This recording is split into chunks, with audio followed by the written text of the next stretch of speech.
सकाळची सुरुवात स्वप्नाने नाही तर मेहनतीने होते. नमस्कार, मी स्नेहा. आज ना मला बनवायचा होता ढोकळा. त्याचे साहित्य आणण्यासाठी आम्ही दुकानला गेलो होतो.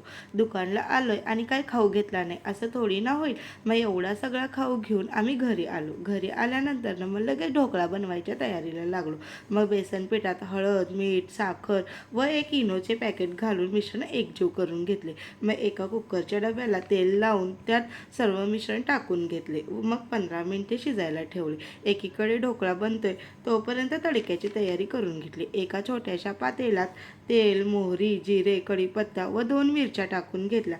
मग त्यात थोडेसे पाणी सुद्धा टाकून घेतले व त्यात चवीनुसार मीठ व थोडी साखर टाकून घेतली व मिक्स करून घेतले. मग 15 मिनिटानंतर शिजलेला ढोकळा काढून घेतला व ते असे चिरून घेतले.